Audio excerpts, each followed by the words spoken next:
Aujourd'hui, dans cette vidéo, nous allons analyser ensemble ma prise de position sur la paire GBP USD le 8 avril 2026. Donc, c'est parti. Déjà, nous pouvons constater que nous sommes dans une tendance haussière. Donc il faut chercher à prendre des achats. Ok? Il faut chercher à prendre des achats et où nous allons avoir des setups à forte probabilité. Donc, c'est lors de la session de Londres et celle de New York. Donc, comme je l'ai déjà dit, la session asiatique, nous allons la regarder comme niveau de liquidité à venir rechercher. Ok, l'euro et le bas de la session asiatique, nous allons regarder ça comme des niveaux de liquidité à venir chercher. Ok, donc, et d'habitude, dans une tendance haussière, on a l'habitude d'attendre une manipulation en dessous de la session asiatique et pour partir à la hausse, mais des fois, le prix fait ce qu'il veut. Ok, donc, et je me souviens de vous avoir dit qu'il y a deux types d'ordre bloc. Il y a des OB de continuation comme celui-ci et il y a des OB de retournement. Ok, il y a des OB de retournement. Ok, donc ici dans notre cas présent, nous sommes en présence d'un OB de continuation. Ok, pourquoi c'est un OB de continuation? Parce que nous avons pris un internal liquidity, un IRL, ok, et des equal low internes et un fair value gap interne aussi. Donc ça fait que cet OB là c'est un order bloc de continuation. Donc pour les OB de retournement, ça aurait pu se produire dans des zones de liquidité comme des external liquidity, des buy side liquidity et des sell side liquidity, ok, comme celui-ci et ça aussi, ok. Donc ce sont des points de liquidité externes, ok, pas internes, d'accord. Donc continuons. Nous pouvons voir que nous sommes dans une tendance haussière et cette bougie là est descendue prendre les equal low qui sont des creux ou sommets à peu près à la même niveau, ok, à peu près au même niveau. Donc et par la suite, en dessous de ces equal low, nous pouvons voir que nous avons le rebalancement, ok, nous avons le rebalancement de cette FVG, ok, et après nous avons la clôture du prix au-dessus de la bougie rouge ici. Donc à la clôture de cette bougie verte ici, nous avons la validation de notre order block. Et ma façon de procéder pour trader, j'ai l'habitude de faire mes analyses sur du M15, M5 et ensuite pour descendre sur du M1 pour prendre position. Et avant de descendre sur du M1, ici, voilà, ici, lorsque à la clôture de cette bougie là, et nous avons la formation d'un FVG, ok, d'un FVG, l'espace vide comprise entre ces trois bougies. Ok, donc nous avons un FVG ici, alors un FVG ici et par la suite qui n'a pas été respecté. Ok, quand je dis qu'il n'a pas été respecté, le prix était censé de faire quelque chose comme ça, venir dessus et continuer sa tendance initiale, mais nous pouvons constater que le prix l'a transpercé et ensuite l'a retesté et a descendu plus bas. Ok, donc ça fait que nous sommes en présence d'un inverted fair value gap, ok, un FVG qui a été renversé. Et avant, il était une zone de support et après son renversement, il est devenu une zone de résistance, ok. Et avec cette bougie verte, nous pouvons voir son rebalancement, ok, et le respect avec les corps de bougie. Et ça est descendu après. Et donc maintenant, nous allons passer sur du M1 pour voir ce que nous avons en termes de confiance bullish. Ok. Nous voilà donc sur du M1. Ok. Nous voilà donc la validation de notre OB ici. Le prix a poussé à la hausse puis a reproduit, a fait un retracement dans notre order block. Et ici, composé des trois dernières bougies, nous avons la validation d'un order block. Ok, nous avons la validation d'un order block à la clôture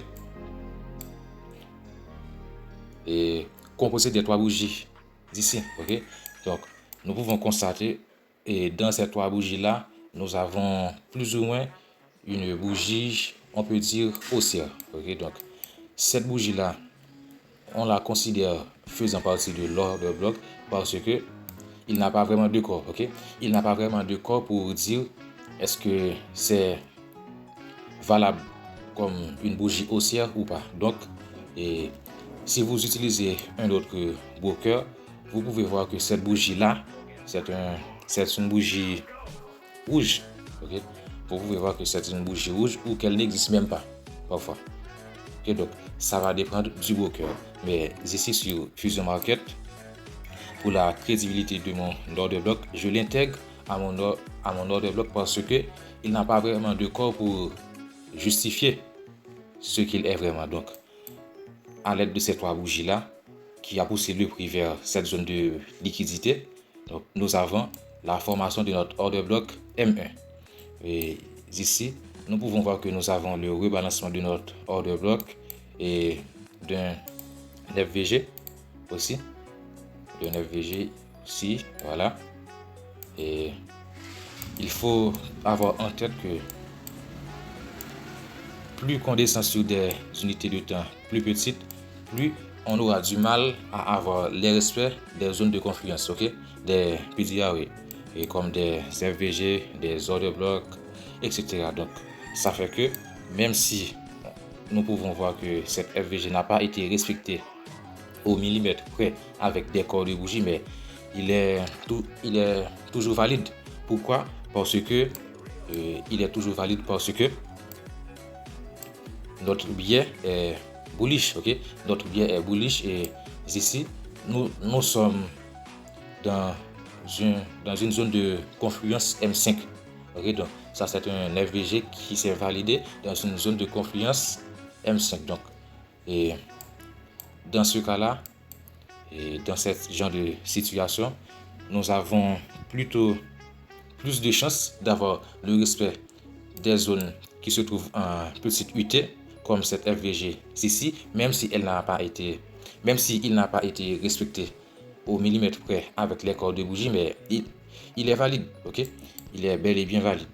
Donc, ici, nous avons notre order block M1, nous avons le rebalancement de notre order block M1, et d'habitude, pour entrer en position, j'attends toujours une bougie englobante, ok? Une bougie qui englobe totalement l'autre bougie. Donc, ici, avec le rebalancement de notre OB M1, nous pouvons voir que cette bougie verte a totalement englobé plusieurs bougies précédentes. Donc, pourquoi je ne suis pas rentré en position ici? La raison, c'est que tout à l'heure, sur du M5, nous avons un INFVG, une zone de résistance. Ok, donc le prix est revenu dessus une fois, 2 fois, et le prix ne l'a toujours pas invalidé pour dire que le prix va finalement délivrer à la hausse. Donc, pour entrer en position, qu'est-ce que j'attends? J'attends l'invalidation de cette IFVG ensuite pour rentrer en position. Ok, donc ici, j'ai déjà le respect de mon order block M1 et donc pour avoir plus de clarté, plus de confirmation pour rentrer en position, j'attends l'inversion de cette IFVG pour rentrer en position.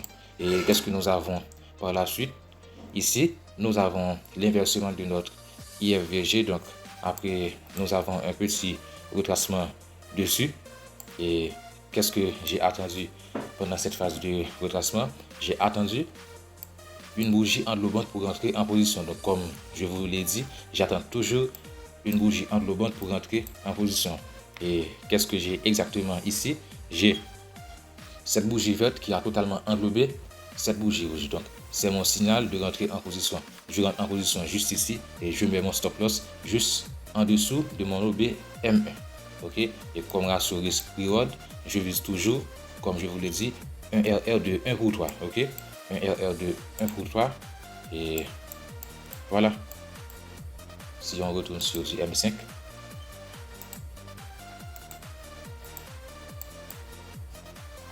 Voilà.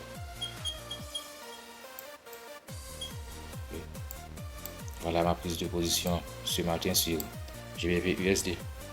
Ok, donc durant toute cette phase-là, nous étions en train de chercher des confirmations bullish pour rentrer en position, ok?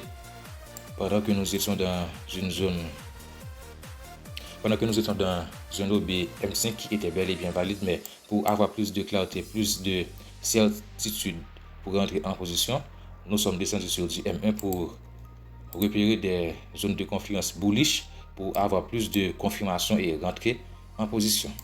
Et exactement ici, vous pouvez voir que le prix a retesté notre zone de résistance une fois, deux fois, trois fois, et la quatrième fois, il l'a traversé. Et du coup, sur du M1, comme il vient de le traverser, j'ai attendu un petit retracement et par la suite une bougie englobante bullish et je suis rentré en position